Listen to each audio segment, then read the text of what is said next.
C'est l'heure du journal des médias de Guillaume Janton. Et à la une ce matin, les familles des victimes du drame de Dropt en colère contre la production. Un nouveau patron pour France 2. Et enfin, Valérie Damido en dit plus au sujet de sa nouvelle émission sur Énergie 12. Et on commence donc avec les familles des victimes du drame de Dropt en colère, de nouveau contre la production. Le 9 mars dernier, 10 personnes, dont 3 sportifs, 3 journalistes et 2 techniciens ont trouvé la mort dans un accident d'hélicoptère lors du tournage de Dropt, un jeu d'aventure qu'allait lancer TF1 cet été. Le programme ne sera jamais diffusé sur la une, mais la société de production ALP a tenu à organiser un visionnage du premier épisode du jeu avec les autres participants, les membres de la production, mais pas les familles des victimes, ce qui a provoqué leur colère. Écoutez le témoignage de la mère de la nageuse Camille Muffat, l'une des victimes qui s'est exprimée sur BFM TV. On n'a pas été invités, tout simplement. Et ils savent très bien qu'on voulait ces images. C'est eux qui ont les dernières images d'elle. Et je pense qu'ils nous les doivent déjà. Et puis, je sais pas, ils ont parlé du plaisir de se revoir. Et ils nous mettent de côté. Et je trouve que, dans un sens, je pense qu'ils ont peur, ils veulent passer à autre chose. Mais nous, on est là, on existe toujours. Et ces souvenirs-là, j'aurais aimé pouvoir les partager avec eux. Et pas juste un petit DVD de mon côté. Même si ce sera difficile, je pense, de revoir ces images. Vous l'avez entendu, de son côté, la production a répondu aux familles en expliquant que des images leur seraient envoyées afin qu'elles puissent les visionner dans le cadre de leur choix.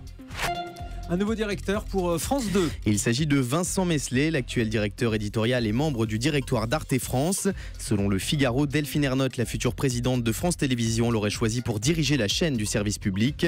Le mois dernier, on vous révélait que Michel Field était quant à lui pressenti pour diriger une autre chaîne du groupe France Télévisions, à savoir France 5. Et en revanche, France 3, France O et France 4 devraient conserver leurs dirigeants selon donc le futur organigramme qui devrait être connu dans le courant de cet été, puisque la nouvelle présidente de France Télévisions prend ses fonctions, son mandat à partir du 22 août. Donc effectivement, la nouvelle organisation de France Télé devrait très bientôt se dessiner.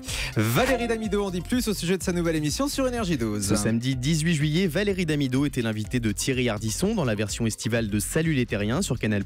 L'occasion d'évoquer son arrivée sur Énergie 12 et sa nouvelle émission scientifique produite par Christophe de Chavannes. Écoutez. Ça va s'appeler, je pense, le labo de Damido. Voilà. Vous faites des expériences scientifiques, hein? Alors scientifique, on va pas s'emballer les gars. Hein. C'est plus, est-ce qu'on peut rentrer l'intégralité du corps dans un bonnet de bain? Est-ce que si on saute du 7e emballé dans du papier bulle, on se fait mal? Est-ce que l'anus des castors sent vraiment la framboise? Mais qu'est-ce que c'est que ces questions? Des thématiques passionnantes. Le labo de Damido, donc, à découvrir à la rentrée sur Énergie 12. Ça peut être rigolo quand même. Stéphane Bern annonce un nouveau tournant dans sa carrière, carrément. Dans un entretien à TV Mag, l'animateur est revenu sur ses nouveaux projets et l'un d'entre eux est pour le moins surprenant. Stéphane Bern s'est lancé dans l'écriture d'une série. Alors il ne s'agit pas d'une série policière ou d'un feuilleton à l'eau de rose, mais d'une série qui mêle histoire et politique. Cette fiction a pour nom de code La Boutique et Stéphane Bern l'a écrite avec quelqu'un qu'on connaît bien sur Europe 1 et pour qui l'histoire n'a pas de secret. Je veux bien sûr parler de Franck Ferrand. Un documentaire consacré à Christian Audigier est en préparation. Le célèbre styliste Christian Audigier s'est éteint le 9 juillet dernier à 57 ans des suites d'un cancer de la moelle osseuse, une maladie contre laquelle il menait un combat au quotidien, un combat qui lui tenait à cœur. Christian Audigier avait même demandé à son ami Fabrice Sopoglian de le suivre au quotidien dans sa lutte contre le cancer pour réaliser un documentaire intitulé Never Give Up, ne jamais abandonner en français.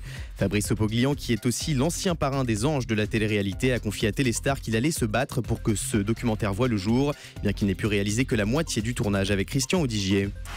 On l'a entendu tout à l'heure dans le zapping, Huguette de Scène de ménage. Eh bien, l'actrice qui incarne Huguette, Marion Gamme, a été victime d'un accident. Vendredi dernier, la comédienne Marion Gamme, qui incarne donc Huguette dans la série à succès d'M6, a fait une mauvaise chute dans un parking selon le Figaro. C'est le visage tuméfié qu'elle est apparue le soir même sur la scène du Palais des Glaces pour jouer son rôle dans la pièce Tous des malades.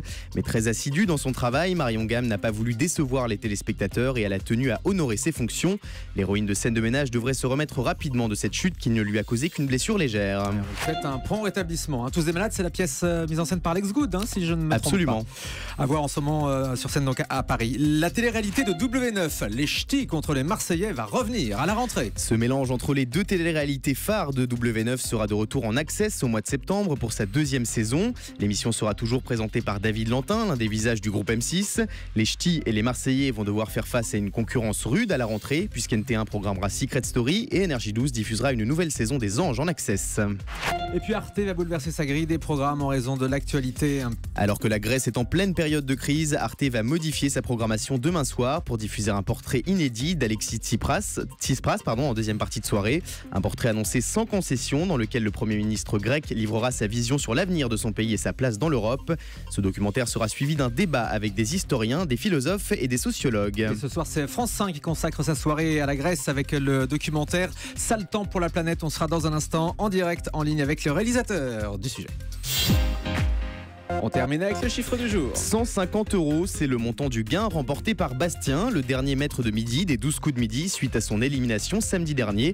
Rappelons que Sylvain, l'un des derniers candidats, a remporté plus de 335 000 € la semaine dernière. Sur TF1, les maîtres de midi se suivent mais ne se ressemblent pas. C'est-à-dire que d'un côté, donc, un candidat avec 335 000 € et de l'autre 150 €. Voilà. Parce que déjà une bonne somme. C'est ce qu'on appelle la loose. Ça fait du bien, mais c'est vrai que c'est pas la même chose. Pas le même degré. Effectivement. Merci beaucoup, Guillaume. J'entends.